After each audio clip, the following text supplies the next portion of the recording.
ઘરેથી નીકળી ગયો છું અને BRTS પાસે પહોંચી ગયો એટલે આપણે BRTS માં આપણે બેસી જઈએ અને જાય સીધા ઘરે BRTS. તો હવે હાલો જાય જલ્દી કોલેજ, મજા આવશે કારણ કે 2 દી પછી કોલેજમાં છે પરીક્ષા અને પરીક્ષા તો દેવી જ પડે બધાને, આજ નહીં તો કાલ પરીક્ષા દઈ દઈ એટલે પછી આપણે વેકેશન ને પછી લગભગ આપણે જવાનું છે આ ગામડે. એટલે ગામડાના બધા બ્લોગ જેટલા હું ઉતારી બધા તમને દેખાડી મજા આવશે એટલે વિડીયો મિના રહી ગયો. તો અટાણે કોલેજથી હું મારો દોસ્તાર બંને આવી જશે. હાલે હાલ તો એને આવ્યો છે ફોન ઘરેથી અને આ એક હવેલી છે, બહુ જૂની હવેલી છે, એટલા વર્ષે જૂની હવેલી છે. તો દેખાતું છે ઓલા પણ ઉપર કે બધું જૂનું છે.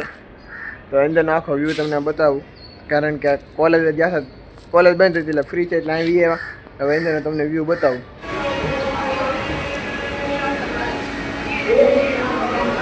આ છે જૂના જમાનાનું મંદિર. કેમ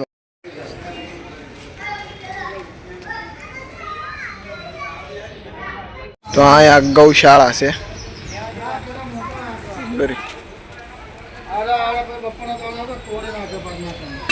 કંડાર કરેલો છે મંદિરની ફરતી કોર. આજે દાદરા છે એની પાછળ નદી છે તો એનો વ્યૂ બતાવું. દાદરા જો એક ફરો તમે, અહીં દાદરા ને અહીંથી પાછા એટલા ઉપર. હાલો તો જલ્દી.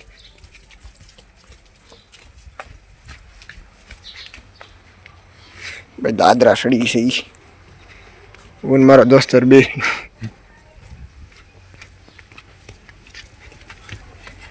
તો કાંઈ પબ્લિક નથી હાલ. આ જરૂર મંદિર ને આ છે નદી. કેમ આ તો તાપી નદી લાગે. તાપી નદી છે આ સામે રેલવે. આ રેલગાડીનો પાટો આખો. હાલો હાલો આ મંદિર તો નદીનો વ્યૂ. હોડકુઈ છે અહીંયા, એમાં ઝાડ છે કારણ કે અહીંયા માછલી પકડે બધા એટલે. તો આ નદીની વ્યૂ જોતા હતા એક હવેલી દેખાણી જો જૂના જમાનાની. કારણ કે આને હવેલી શું કામ કહેવામાં આવે, કારણ કે એક માળ નીચે હોય એની માથે એક માળ હોય ને એની ઉપર નળિયા જેવું હોય એટલે આને હવેલી કહેવાય. અને આવું હા લાકડાની બારીને આ બધું ઠેબા મેકેલા હવેલી. એ આવડો ઝાડું વાડું છે એટલે બરાબર સીન નહીં આવતો છે ને. બાકી હવેલી 3 માળની છે, 1 2 3 જા હવેલીઓ કહેવાય આને. ધાબાવાળી હોય ને એને કા હવેલી. બાકી પૂરું વ્યૂ જો એ નદીને. આજે હું મંદિર કહેતો હતો આ રામનાથ મંદિર છે તો છે ને બાકી મોટું છે. હાલો અંદરનો વ્યૂ બતાવું. તો ફોટા પાડવાની ના પાડશે તો નહીં બતાવવામાં, બાકી બતાવું હાલો. તો આ મંદિર છે અંદરનો કંડાર મંડાર. અહીંયા છે પોઠિયા દેવ આપણા.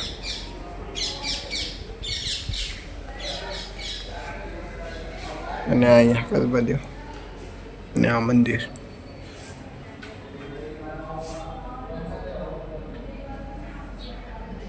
અને અહીંયા શિવલિંગ શનિ છે ને બંને ભગવાન માન દાદા અને ગણપતિ દાદા. ભલું કરે ભગવાન.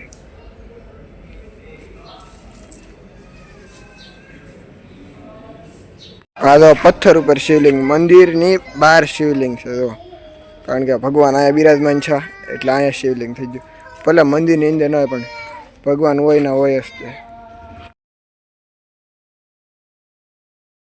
હું કાયતરા લાવ્યો છું ને કાયતરા બધા સપાટ થઈ ગયા છે જો. અને હવે બી ફોલે છે જો.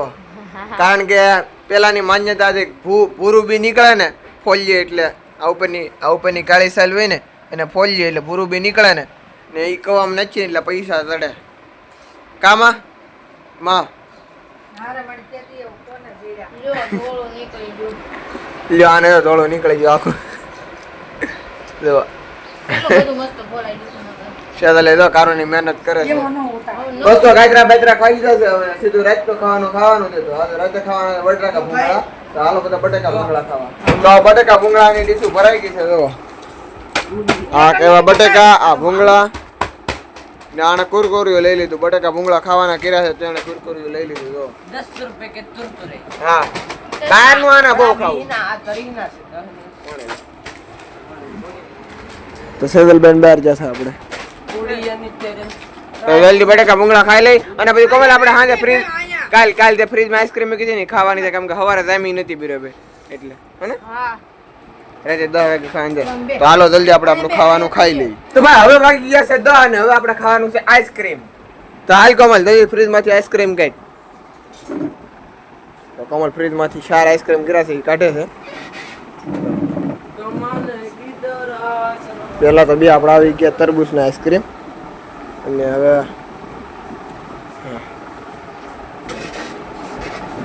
આ જરા આઈસ્ક્રીમ આપણા 4 કાટ કે લેતે ને ઠામડું બમડું એમાં કાઢીને કરાડો આગળ ઢોળા આપ જા ઈ તું તાર થઈ જાય તો આવીને તમ ઓગળી જાય નીકળી જાય બહાર કામ કરું હું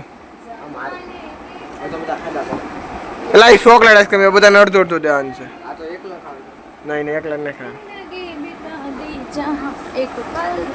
વાસણ લઈ અને આગળ આઈસ્ક્રીમ આપણે ખાવાનું છે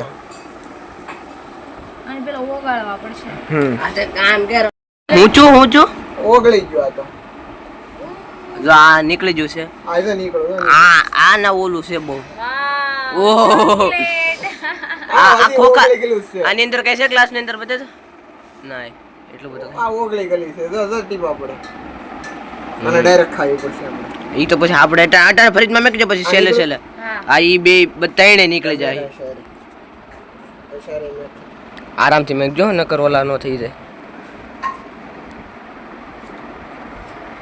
તો સારે કાઢ લીધા છે એટલે આ તો લહરે અમે ગટકા કરે આ તો ઓગળવા માંડી જો ઈ માં એને કામ કરો બાકીને કરા જોરદાર છે આમાં બિનાઈ થી આમાં તો જ્યુસ છે પીવાય હા ખાઈ જા એમ કટિંગ કટિંગ પીવાય કે પી જા ભાઈ કેવું લાગે કેજે નથી એવું લાગે તરબૂચ ખાઈ કટ નથી થતું આમ ડાયરેક્ટ જ ખાય છે કામ ને આંધું થાય ઊંધું ત્યાં પેકડું હતું સાખું ઓહો કોમલે મસ્ત કાપતાડો હાલા ઓહો આવને પહેલી વાર કેની ટેસ્ટ કેની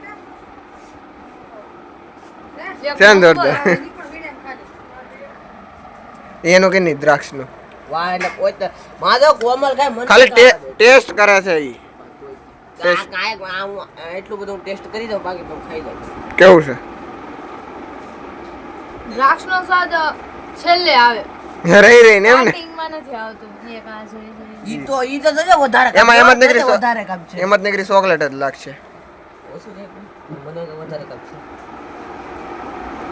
લાગે નીકળી ચોકલેટ ચોકલેટ નું મસ્ત છે મને ખબર છે ચોકલેટ જ ભાવશે ભાઈ ની ચોકલેટ જ ડેરી મિલ્ક નીકળી ગઈ એનો સ્વાદ નીકળી ગયો તો હવે ધોવાઈ ગઈ હવે રબડી થઈ જાય ને પીવી પડશે રબડી આપી તારે ખાવી કે ના રે એમ થોડા ખાવી પડે મને ન ભાવે હા તો નો દેતા વાંધો નહીં હું ખાઈ જઈશ ચાલો આપણે જલ્દી ખાઈને જ છીએ એટલે આગળ શરદી થઈ જાય જોરદાર છે ખબર ક્યારે બની કેમ લાગ્યું મયુર તને એક વસ્તુ બતાવું આમાં જો આનું છે બે ભેગું કરીને મેક્સ કે વાવ કેડબરી ને તરબૂચ બે ભેગું કરીને દ્રાક્ષ મિક્સ તને કેમ લાગ્યું દશેક જોરદાર એને તો જોરદાર જ આવે ને ઓલું છે ને હાથમાં હું છે કેડબરી એટલે તો ઓલા કેડબરી દ્રાક્ષ જોરદાર લાગે હે એક નંબર આમ જોજે બહુ મસ્ત. આમ જો કોમલ સેટિસ્ફાઈડ આઈ તો થાય નકર વ્યુઅર્સ ને બધાને કે ટ્રાય કરજો હા સબસ્ક્રાઇબર ભાઈ બહુ રાડે મારો ગ્લાસ તો જેમ નમસ છે હા તો એમણે મત રહે